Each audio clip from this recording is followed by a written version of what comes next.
Why the Sky is Far Away, a folktale from Nigeria. This folktale comes from the Edo people of Nigeria. In the 13th century, the Edo founded the Kingdom of Benin deep in the West African rainforest. The kingdom was well known for its arts. Artisans and craftspeople fashioned terracotta sculptures, bronze statues, and wooden masks. Musicians and storytellers enthralled and entertained. In the evening, people would gather to listen to the storytellers' tales. Like many African myths, this tale tells how humans once lived closer and in harmony with nature. It also shows how our actions have the power to create or destroy this balance. The story is hundreds of years old, yet it offers a timely reminder to consume less and conserve more. As Gandhi said, the earth can provide for every man's need, but not for every man's greed. Without meaning to, we often take more than we need. About 1/4 of the food we buy ends up being thrown in the trash. Production, transportation, and storage use a lot of energy, water, and packaging, which is all wasted if the food is thrown away, uneaten. At the moment, most of our edible waste is sent to landfill sites, where it gives off harmful greenhouse gases that contribute to climate change and pollution. If we stop wasting food that could be eaten, we could feed 80 million people a day. Why the Sky is Far Away. A story is coming. Stop talking and listen. In the beginning, the sky was close to Earth, so close you could reach up and touch it, and you could eat it. In those days, people always had enough to eat, without ever having to work for it. Men and women did not have to plow the fields and sow the seeds and gather the crops. Children did not have to fetch sticks for fire. Whenever anybody was hungry, they just reached up and tore off a piece of sky. But people grew careless with the sky's gifts. They broke off more sky than they needed. After all, the sky was so big, there would always be enough for everybody. Who cared about a little wasted sky? But the sky cared. Soon the sky's sorrow turned to resentment, and its resentment grew to anger. I offer myself every day to these people, the sky brooded, and they throw me away, half eaten, like garbage. People of the earth, the sky's eyes flashed like lightning. Clouds bubbled and boiled. You have not treated me with respect. You have wasted my gifts. Trembling, the people looked up. I warn you, if you are greedy, I will leave. I will move far away. With lowered eyes, the people listened. On bended knee, they promised to be more careful. After that, no one broke off more than they could eat, and they always remembered to thank the sky. But then the time came for the greatest festival of the year, in honor of the chief of the kingdom. The night rang with music, bells clanged and drums banged. People stamped and clapped and laughed. Palm wine flowed, the tables heaved with dishes of specifically prepared sky. Sky cut and shaped, sky molded and sculpted, sky in every flavor, from custard apple to cocoa plum. There was plenty for everyone, for the sky was generous.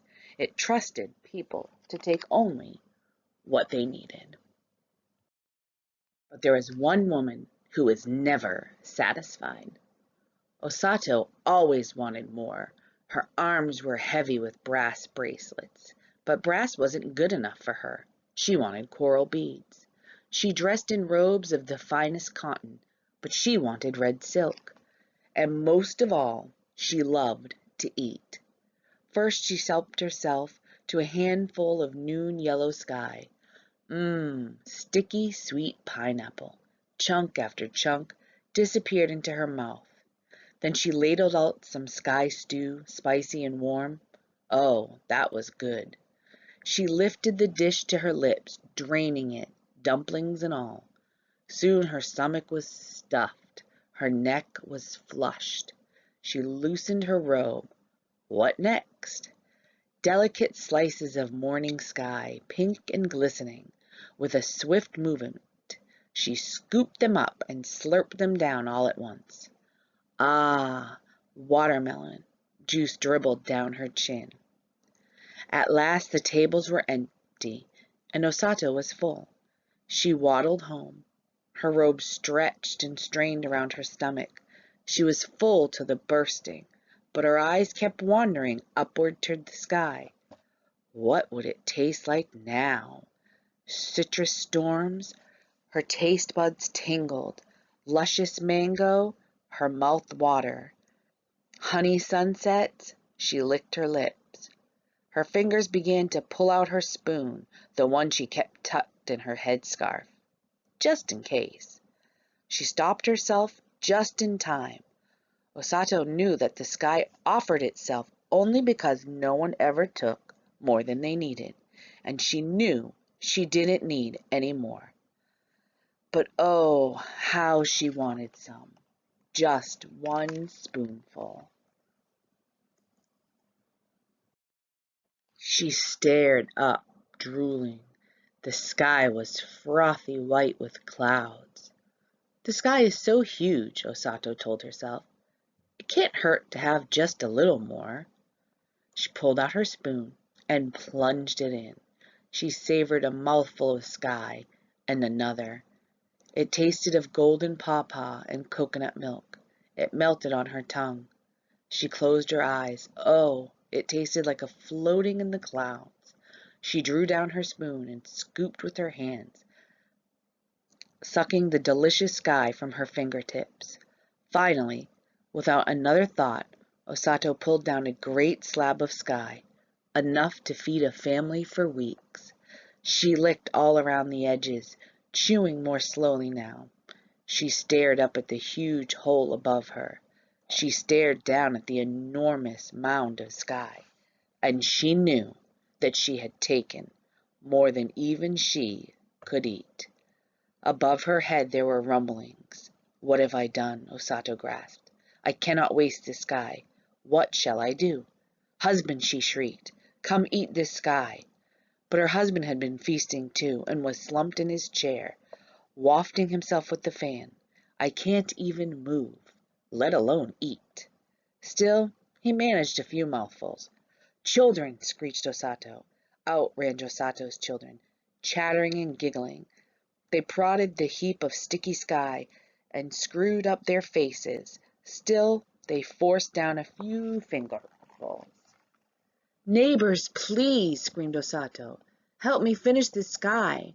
Her neighbors had been at the festival, too.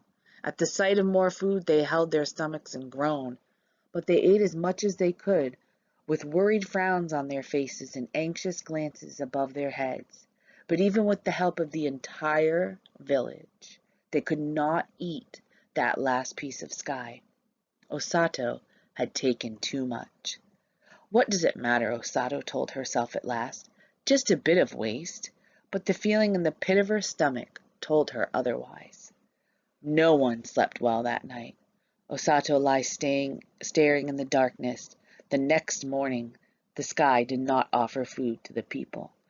Parents had nothing for breakfast. Children cried, hungry. Osato knelt on the ground, rocking and sobbing. I am so sorry. But the sky just sighed. With a great rush of air, it lifted itself up, high as the treetops. I am so sorry, wept Osato. High as the mountain tops. I am so sorry. High above the earth rose the sky, far beyond the reach of humans. I gave you all you needed. Its voice floated down to Osato. But still you took more. I cannot stand such greed. I must leave. I will not return. But how will we live? Wept Osato. What will we eat? There was silence. Osato's tears fell to the earth, and the earth spoke. Dry your tears, it said gently. I can feed you. But you will have to work for your living. You will have to learn how to plow fields, sow seeds, and harvest crops. and remember what you have learned today.